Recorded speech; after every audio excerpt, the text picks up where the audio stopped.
But let's look at Facebook, for example. So you have a large public company, for example, that really doesn't want to miss the Facebook energy. But how does a large corporate brand, publicly traded, really leverage such a personal medium as Facebook and see results? Yeah, take the big risk. Be personal. Really find some people, just like you would cast a commercial. When you cast a commercial, you're trying to find people who can represent your company. And go through that same process with social media. Find people who can have a personal relationship with people online. So this is big. You're suggesting that every company actually find their figurehead person whom can authentically speak in the voice of the company. Actually, I would go even one step further, which is I would have them speak in their own authentic voice on behalf of the company. Every time somebody responds to a complaint, for example, which is a lot of times where some of this, where it really hits the road as far as this is concerned, every time somebody responds with, Giganticorp takes all your concerns very seriously, a little bit of a brand dies, I think. What they really need to know is that if they go onto the Facebook page or they go onto the Twitter feed, that a human being that actually cares about them and the company is going to reply to them. Now that is, and I realize it's very difficult for marketing operations to do because there is this tendency to add bureaucracy to something and not to trust individuals to be able to manage this using their own judgment and to keep hands off. But that's the challenge, I think, of our age at this point. So there is a paradigm shift going from a more crafted, how we want people to perceive our message, to a very authentic, transparent message that is what it is. What tools or insights can we offer our audience that will help them bridge that gap and bring others who don't see it along? Yeah. I think the first thing is take this emphasis off, as you say, crafting a message. I mean, you definitely have to target your brand and you have to get your communication strategy together and understand what you want to say. But ultimately, you're dealing in a medium now where you have to train people in order to say it in the proper way, in a way that it will be understood.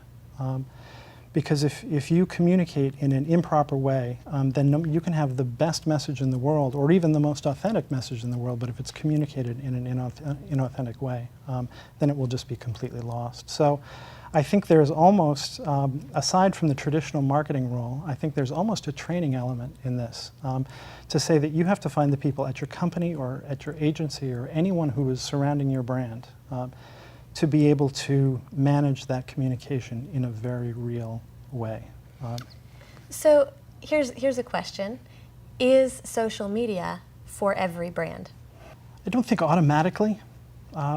It really needs to meet your objectives. You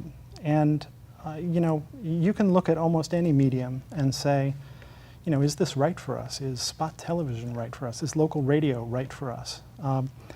I think the main place where I would divide most people participating in social media right now to the people who should be in and the people who should be out are the people who have the foresight and the capabilities to do it in the right way.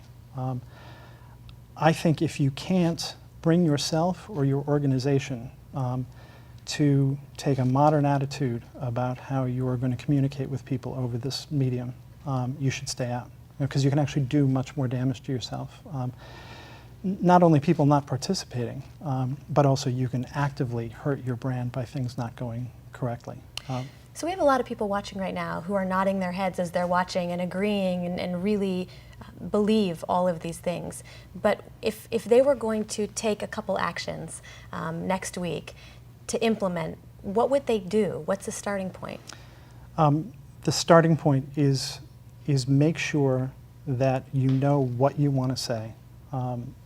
And A, it's consistent with your brand, but B, it's consistent with what anyone would want to listen to. I mean, really make sure, first and foremost, that anything you want to put in your social media stream is even interesting to you. I read a lot of Twitter streams, I read a lot of Facebook walls coming out of companies and organizations, where the main question is, did you even think that was interesting when you posted it? Or did you have a quota for this week? So I think the first advice is really make sure you have something interesting and fun. And that's not as complex as it sounds. You know, brands do that all the time for other media. Some brands have tremendously creative television advertising, but at the same time, they have incredibly uninspired Twitter feeds. And you know, if you really want to learn how to do that, go and read a lot of Twitter feeds. I'm amazed at how many CMOs have not actually interacted with these things themselves. And why do you think that is? I think they're busy. I mean, I really can't put any heavier meaning on that. I think they watch TV in their off hours, and they don't think of that as gaining expertise. But really, the best way to gain expertise in these media is to play with them. So, you know, take a couple of nights and set up a Facebook page, set up your own Twitter feed, and immediately you will start having ideas as to what you do with it. I have endless faith in the creativity of people who are running brands if they let themselves get into the opportunities to actually play with these things. And what you've said is our basic equation: know your audience, know your message. So why is social media so scary for so many of us? It's new, and that's fair enough, and it's growing at a pace that can be intimidating, and I think it's certainly a situation in which where your prospects have gotten way out ahead of companies. They're greater experts in these media than a lot of companies are, but it really doesn't have to be that way for long.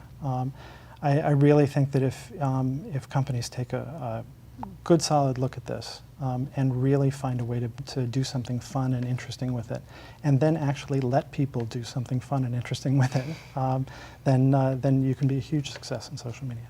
So give us a little forward-looking glimpse. Where do you think that social media is going to take us? I think it's just going to bring these constituencies together. The first thing, if you're managing your media correctly, is you start to see these sort of impromptu communities begin to build. And they can be communities within a brand's feed or around a particular artist. There are all these little sub-communities that build. And as you watch this whole hierarchy build in something like a Twitter or a Facebook, all these little groups start to spin off. And I think more formalization of that, where there's more communication in between these groups. And I think also, as more data is generated, Twitter has just made new APIs available, so we can look at and more data being generated by what they call a fire hose. And I think as we really start to get much more immediate information on how messages and those sorts of things propagate through that network, then we can do much more creative things. But I think the real main way that things will change is people will just get better at it. And that's when things, you know, when you get this flashover of big companies or really insightful agencies or just individual creative people start having great ideas, I think that's going to be the big shift. And there's no way to predict which one is going to be the big one. But that's the thing to wait for, is this brand new idea. Dave, your experience and insight has been very, very helpful. And I know on behalf of our audience today, they're very glad to hear these things from you. So really it comes down to authenticity and finding someone within our own organizations who can speak transparently in a natural, authentic way on behalf of our brand. I know it's easier said than done. If you'd like more information on social media, please download our Smart CMO Toolbox, which has helpful information to actually implement some of these things within your own organization. Thank you. It's really been great to have you here. Thanks. My pleasure.